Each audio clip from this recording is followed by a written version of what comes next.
Hi everyone, welcome back to Selah and another Wednesday, which means we're taking time out today to chat about the spiritual discipline of fasting. How have you found this week? I found fasting super hard. I could not stop thinking about food to the point where I was watching a video of someone making a pasta sauce dish with a whole block of feta. Why did I do it to myself? It was torturous. And whilst it's funny, it did provoke some conversation between me and my fiancé. We're fasting together and decided we'd go on a walk and take that opportunity to pray whilst we walked. It was a good distraction from being so hungry and was good to spend that time praying with real intention for people on our hearts and situations that are going on around us. When I shared my cheesy pasta story, it got us talking about temptation. I would have found it so much easier to fast if I hadn't been watching cooking videos. I mean, that pasta looked amazing to the point where I was ready to cave and run to the shops to get my own feta brick. I didn't, which was good, but I came close to abandoning my fast and giving in to what I wanted in that moment. It can be so easy to do that in areas of our lives when we feel weak. And sometimes we push it right to the edge. If I just do X, it's not quite Y, so it doesn't matter. Our resolve to resist temptation becomes weaker, and it gets harder to turn back around. In the moments when we recognise ourselves doing that, it can be easy to be like, oh well, I've done it now, so I may as well go the whole hog and abandon ship. Or we can take our thoughts captive, not give them any more airtime. Remove ourselves from the situation, or in my case, stop watching pasta videos, and just pick up from there. We don't have to write ourselves off in our moments of weakness.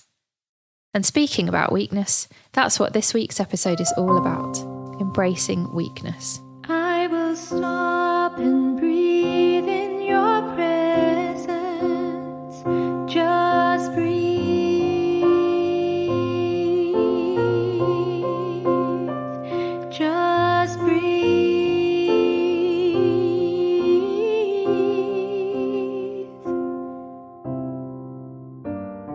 I love a good dictionary definition. And weak means lacking the power to perform physically demanding tasks, having little physical strength or energy, or liable to break or give way under pressure, or easily damaged. When we fast, we are voluntarily choosing to put ourselves in a position of weakness. We're choosing to take on those characteristics. Doesn't sound that great, to be honest, does it? As humans, we see weakness as a bad thing. We don't like to appear that way. Why would you voluntarily agree to put yourself in a position when you're weak? Well, let's look at Jesus, because he's a prime example. God took on human form in Jesus. He willingly embraced weakness when he stepped down from heaven and came to earth, both as a vulnerable baby and then as he grew as a child through to adulthood. As a man, Jesus took on the weakness of human flesh, meaning he was subject to pain, emotion and death, just as we are. He chose to limit himself in order to dwell with us. He voluntarily became weak. This is what we do when we fast.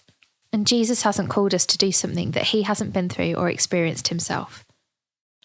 In 2 Corinthians 12, Paul says, "But God said to me, 'My grace is sufficient for you, for my power is made perfect in weakness.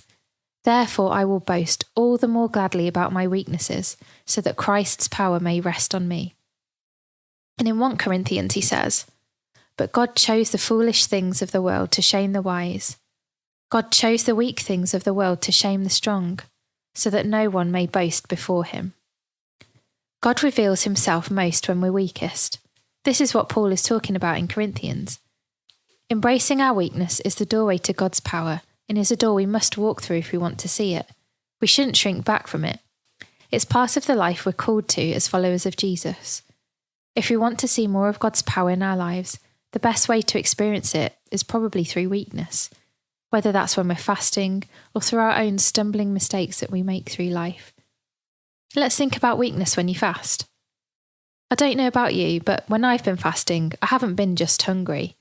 My head's felt foggy at times, and especially because I'm not drinking caffeine when I fast. If I've had a couple of coffees or teas in the days before, I have an awful headache on my fast day. It's not great when you're trying to work or concentrate, and I've been distinctly less productive and even felt the effects a couple of days after, feeling slow and sluggish and definitely not at my best or my full capacity. It's frustrating to feel that way when you have work and everyday life to get on with. And it's humbling to realise that actually, I don't have it all together.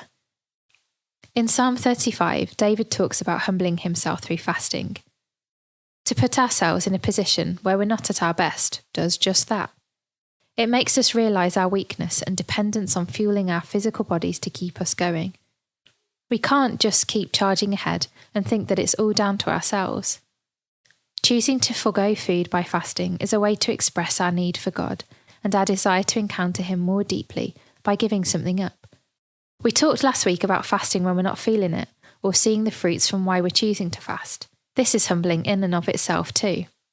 To choose to do something with no visible results. It's choosing to put ourselves in a weak position, but trusting that God will be faithful to those who earnestly seek Him. When we leave behind our own strength, we can move forwards with the transforming power of God in our lives.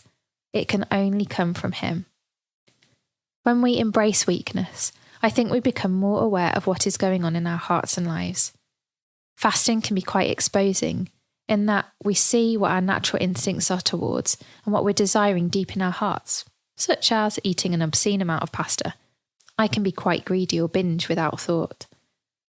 Our flesh often has the upper hand over our spirit, but when we fast, it has to take a back seat. When we're weak and not leaning on the stuff that makes us feel good or gives us pleasure, we can't mask our boredom or empty feelings with food.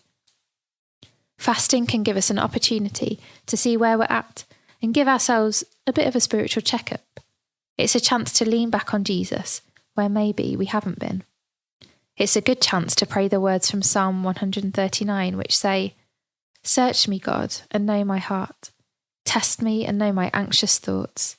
See if there's any offensive way in me, and lead me in the way everlasting." God invites us to come to Him and embrace weakness when we fast, that we may see that He is what we need. When we become weak, we open ourselves up to receive strength in the Spirit. Remember the example of Jesus fasting in the desert. He was in a weakened state, yet strengthened in the Spirit, that He may resist the temptation of the devil. Embracing weakness is a challenge, but I pray that as we choose to fast and posture ourselves in this way, that we see the truth of God's strength perfected in us, and that we become followers who lean more on Jesus than ever before. I am the Lord your God. I go before you now. I stand beside you, and I'm all around you. Though you feel I'm far away, I'm closer than your breath, and I am with you more than you know.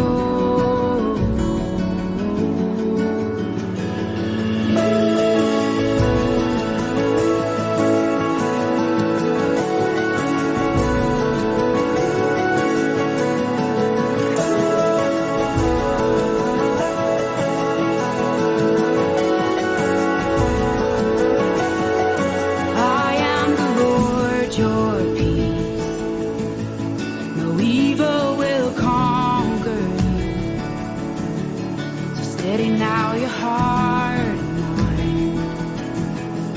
Come into my rest,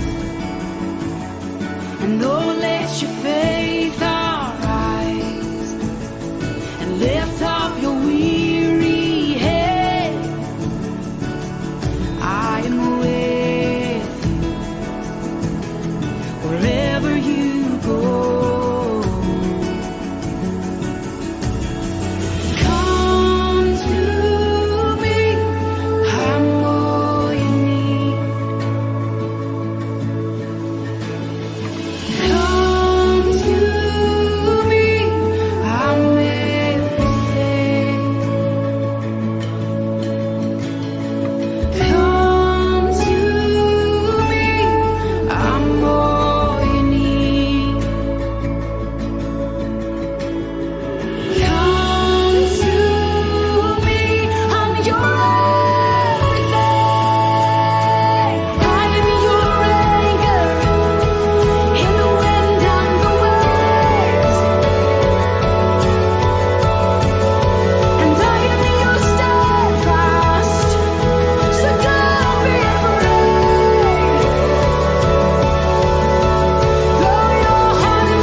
hands on me.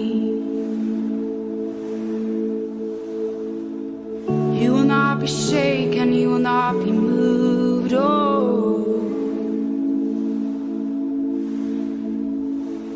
I am the hand to hold, I am the truth, I am the way, yeah. Just come to me, 'cause I'm all that you need.